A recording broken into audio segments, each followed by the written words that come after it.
Every night, something strange happens to you. You willingly lose consciousness for nearly a third of your entire life. And if you refused, if you somehow forced yourself to stay awake, your brain wouldn't simply become tired. It would begin turning against you. First, your sense of time would break, then your memory, then your ability to tell what's real. Eventually, you could start seeing people who don't exist, hearing voices that were never spoken, having conversations that never happened. And the strangest part, you might not even realize it's happening, because the very thing that's losing control is the thing you're using to judge reality, which raises an uncomfortable question. What would happen if a human being never slept? Scientists have spent decades trying to answer that question, and one experiment became so disturbing that millions of people still debate whether it was real. But the truth behind this story is far stranger than the myth. But before we get to the experiment itself, there's something strange about sleep that most people never think about.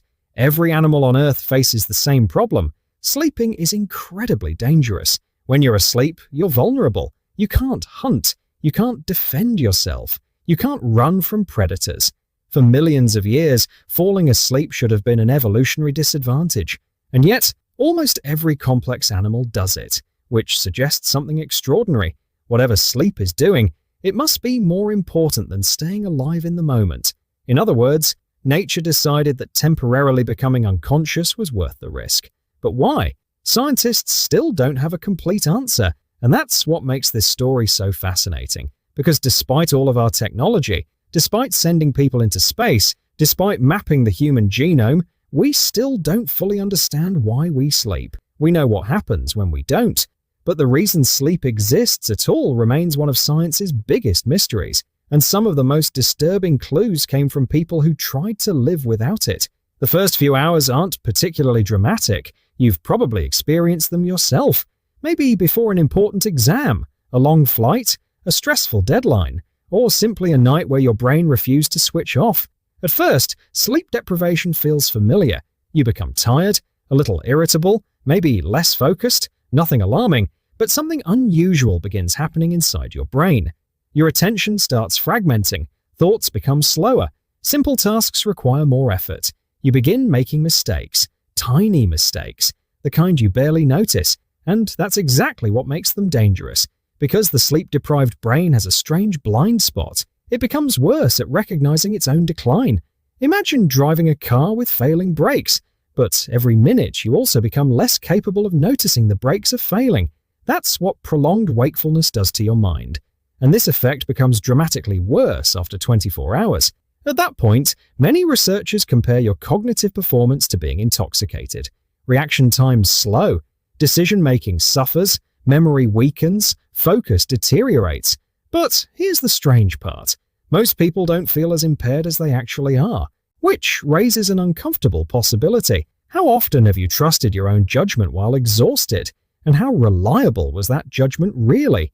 The answer is probably less comforting than we'd like, but this is still only the beginning. Because after enough time, something even stranger starts happening. Reality itself begins changing, not the world around you, your perception of it. Imagine sitting alone in a room. You glance toward a corner. For a split second, you see movement, a person, a shape, something standing there. Then you look again. Nothing. Your brain is beginning to fill in missing information, not because it's malfunctioning completely, but because it's becoming desperate. Sleep isn't simply rest, it's maintenance. And without maintenance, the system begins improvising. The result can be startling. Some people hear sounds that don't exist. Others see flashes of light. Some report entire conversations that never happened. The longer the deprivation continues, the harder it becomes to separate reality from imagination. And this reveals something deeply unsettling. Your brain doesn't simply observe reality, it constructs your experience of reality. Every sight, every sound, every sensation. Your brain is constantly building a model of the world around you. Sleep helps keep that model accurate. Without it, the model starts breaking apart, which brings us to one of the most famous sleep deprivation stories ever told. If you've spent enough time online, you've probably heard of it, the Russian sleep experiment. According to the story, a group of prisoners were locked inside a sealed chamber. Researchers supposedly exposed them to a stimulant designed to prevent sleep. For days, everything seemed normal. Then things became disturbing. The prisoners reportedly became paranoid, violent, terrified. The story claimed they eventually descended into complete madness. It's one of the internet's most famous horror stories. There's only one problem. None of it actually happened. No evidence exists, no scientific records, no government documents. The Russian sleep experiment was fictional from the beginning, a piece of internet horror. And yet, millions of people believed it. Why? Because hidden beneath the fiction was a very real fear, a fear rooted in an important question.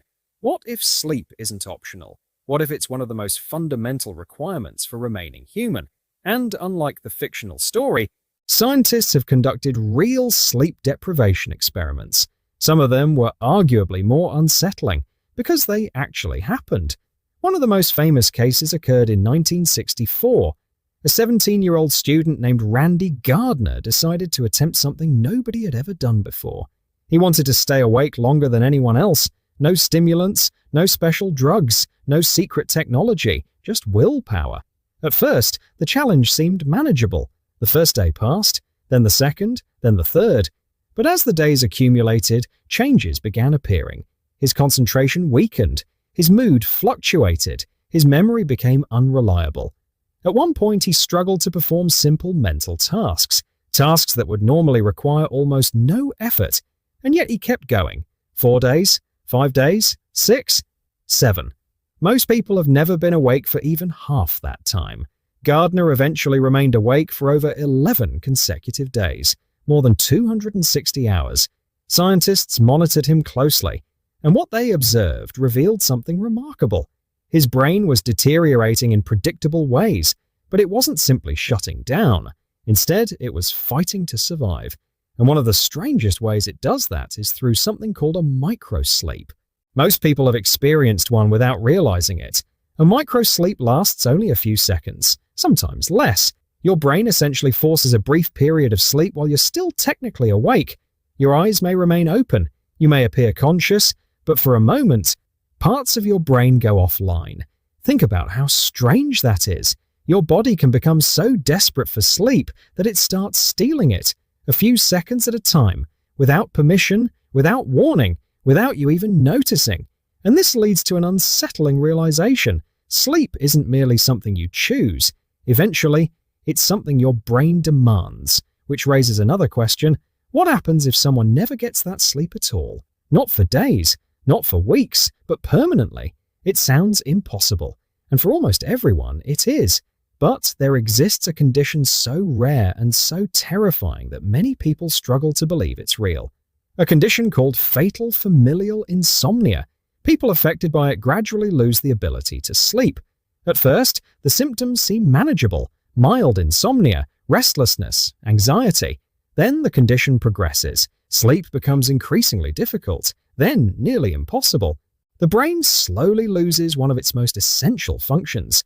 Patients may experience confusion, hallucinations, memory problems, severe cognitive decline. Eventually, the condition becomes fatal. Think about that. There are diseases that affect the heart, diseases that affect the lungs, diseases that affect the liver. But this condition attacks something even more fundamental: the brain's ability to enter sleep itself. And it demonstrates a frightening truth.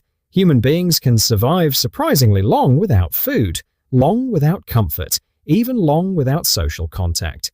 But sleep belongs to a different category entirely.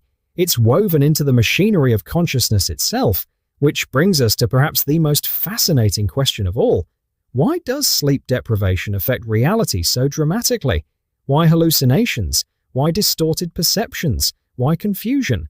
One theory suggests that sleep serves as a kind of neurological housekeeping. Throughout the day, your brain constantly accumulates information: memories, experiences, sensory input, thoughts, emotions. Sleep appears to help organize this enormous amount of data. Without that process, information begins piling up. Connections become inefficient, signals become noisy, the system becomes unstable. It's a little like never cleaning a room. For a while, everything functions normally. Then gradually, finding anything becomes difficult. Eventually, the room becomes unusable. Your brain faces a similar problem, except the room is your consciousness, and the consequences are much more serious. Yet, even now, scientists still debate the full purpose of sleep, which means one of the most important activities in your entire life remains partially unexplained. Every night, you disappear for hours. Your awareness fades, your surroundings vanish, you surrender control completely, and then somehow, you return, refreshed, stable, able to think clearly again. We've become so accustomed to this process that it feels ordinary, but it isn't. It's one of the strangest things humans do, every single day. And perhaps the most unsettling part of all is this: you cannot negotiate with sleep. You cannot outsmart it. You cannot train yourself to eliminate it. For your entire life, sleep remains undefeated. And tonight, just like every night before it, your brain will ask for something it has demanded since the beginning of humanity. A few hours where reality disappears, so that when you wake up, it can put reality back together again.